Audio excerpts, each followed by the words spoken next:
Želám vám pekný august. Želám vám, aby ste prežili perfektné zážitky, aby ste sa zoznámili so zaujímavými ľuďmi a aby ste videli krásne, spektakulárne scenérie. Chcem sa spýtať, či niekto z vás tuší, z ktorého bodu našej planéty točím tento záber.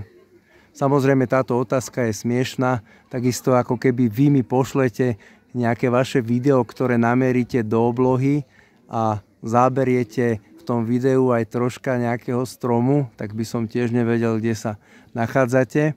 Ale pri točení tohto záberu mi napadlo, že vlastne môj pohľad je jedinečný, pretože žiadny druhý človek sa nemôže v tomto konkrétnom momente postaviť na to isté miesto, kde stojím ja.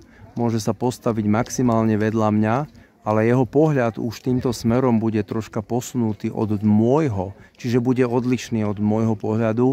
Takisto ani ja sa nemôžem postaviť na to isté miesto, kde stojíte vy, čiže nikdy v tom konkrétnom momente neuvidím to, čo vidíte vy, čiže každý pohľad každého človeka je absolútne jedinečný na ten svet okolo seba, respektíve pohľad možno aj na svoje vlastné vnútro, lebo nikto iný nevidí to, čo vidíte v konkrétnom čase vy. Môže vidieť niečo podobné, alebo blízke, alebo z pár centimetrov, ale vidí už troška inú tú skutočnosť, iný uhol tej skutočnosti. A mne sa to veľmi páči, pretože každý z nás je jedinečný. A to je super. No skúsim ísť takto, že či by ste vedeli rozanalizovať, kde sa nachádzam. Tak vám pomôžem. Toto už začína byť možno niekomu jasné. Je to vstupná brána na jeden hrad. A ja by som naozaj bol veľmi rád, aby toto video videli hlavne ľudia, ktorí tento hrad vôbec nepoznajú. Hej? Nikdy tu neboli. Aby videli ako keby prvýkrát zábery tohto hradu, z tohto miesta, pretože ani ja samozrejme nepoznám všetky slovenské, české, rakúske, nemecké hrady. Respektíve niekedy človek si uvedomí, že z iného pohľadu sa pozrie na nejaké miesto, aj na nejaký konkrétny hrad a vidí ho prvýkrát ako keby, že si nikdy neuvedomil, že aj môže byť aj pohľad z inej perspektívy na to konkrétne miesto toho hradu. No ale prečo toto točím vlastne a prečo som na tomto mieste, tak je sobota 2. augusta a toto je vlastne prístupová cesta k hlavnej bráne hradu Devín. No a ja tu mám rozložené moje knihy, pretože troška počkáme, idú ľudia. No, pretože tu predávam svoje knihy, je tu podujatie Rytieri na Devíne a to podujatie je vždy prvú sobotu v mesiaci počas letnej sezóny. Ešte máte šancu prísť o mesiac v septembri, ale aj v októbri. Vždy prvú sobotu Rytieri na Devíne. Je tu rytierský turnaj, šermiári rôzni. A vlastne ja neviem, čo je vnútri, no, tak ja som tuto vonku, teda mimo toho, ale nejde o to, aby som predal svoje knižky. A chcem povedať, že mám rád toto miesto. Prvýkrát som tu predával svojho pouličného diviaka v roku 2012. No, prešlo odtedy 13 rokov. Už mám dokonca aj toho diviaka v novej verzii.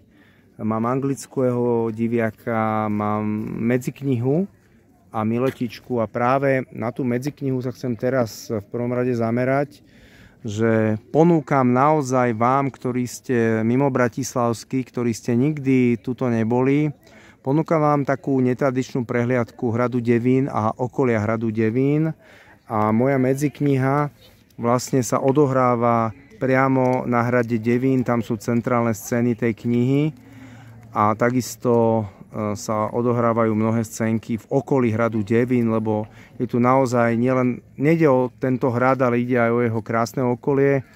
A teda ponúkam takú, môžeme to nazvať, že medzikniha túr, že by sme si prešli nejaké okolie hradu Devín, ktoré súvisí s touto knihou. Samozrejme robím to pre také malé skupiny ľudí, do 5 ľudí, aby to bolo také intimné. No a ešte teda môžem vám ponúknuť aj pouličný diviak túr. Ak by vás hrad Devín a okolie príroda nebavili, tak môžem vám spraviť aj pouličného diviaka, prehliadku mesta Bratislavy a bratislavskej periférie, ktoré súvisí akože tie miesta s obsahom tejto mojej knižky. No a samozrejme miletička túr, to je samozrejme, to by sme sa zašli pozrieť na trhovisko, čiže kľudne sa mi ozvite. No a idem ešte skúsiť ďalej popredať. Ešte bude večer, teraz neskoršie bude rytierský turnaj. No a všetci tí ľudia musia ísť okolo mňa, no tak hádam, niečo tu popredám.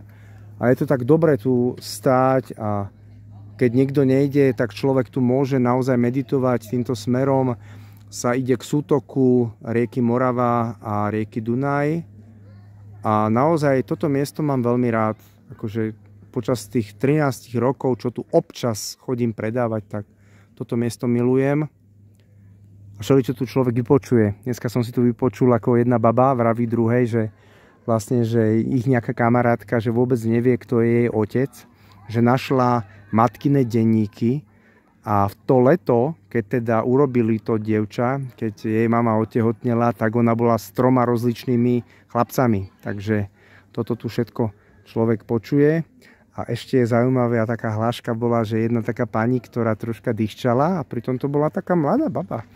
Tak rodina, ale tak nie každý má kondíciu, tak tá tu zahrešila, že ktorý hajzel v tej minulosti rozhodol o tom, že tento hrad Devín postavia na kopci. Že prečo tento hrad Devín nepostavili na rovine, mali ho postaviť na rovine. Čiže týmto sa s vami lúčim.